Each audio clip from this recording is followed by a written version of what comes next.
it happened to me briefly, because I'm real loyal, right? I'm real loyal. So once I look at you as family, as community, as you're a part, I'm ride or die. Like I'm holding you down. Right. Out of the lap. I'm holding you down for whatever. So I blindly trusted a friend because it was such a long friendship. Blindly, whatever they said is word. It's the truth because they said it. I don't care what y'all say. They said it, so it's true. Like, you know what I mean? I was blindly going with that.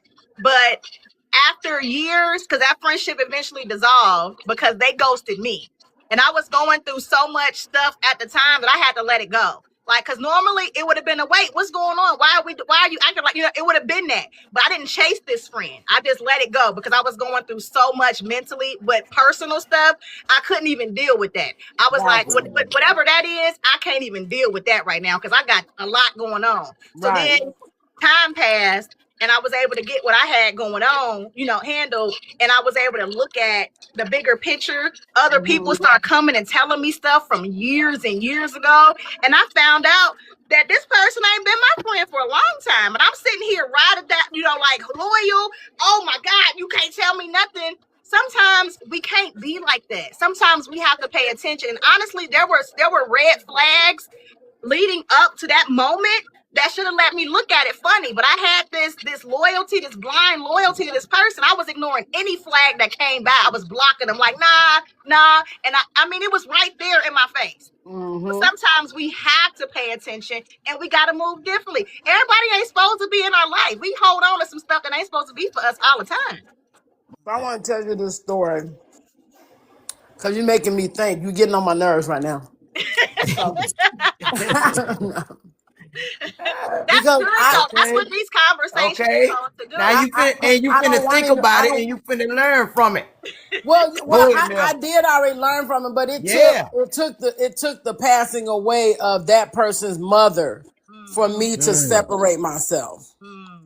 Because I've been a serial taker backer. That's what I call it, a serial taker backer. Yeah. In a lot of situations. And the only thing that helped change that is me moving away from where I was. And a lot of people look at it like, no, that's you running.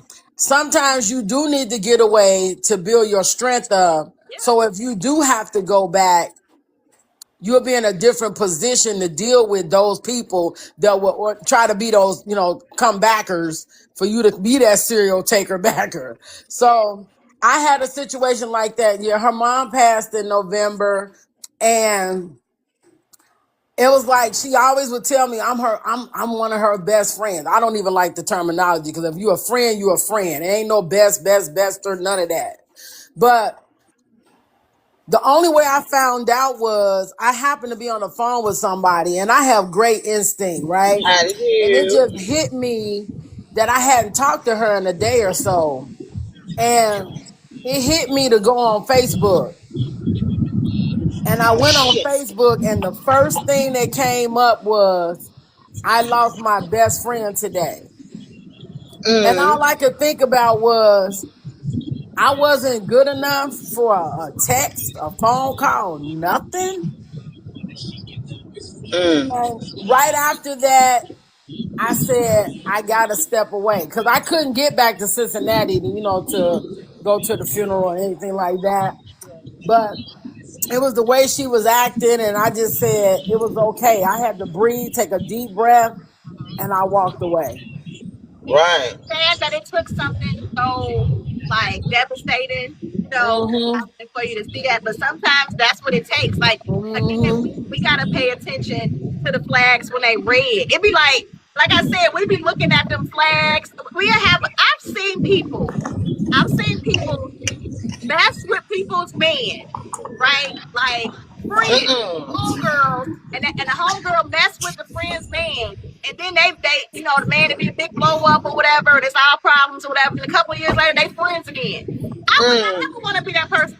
No sir, no ma'am, no Kleenex, no ham. Red flag. I don't do frenemies. You either my friend or you get the fuck away from me. Never.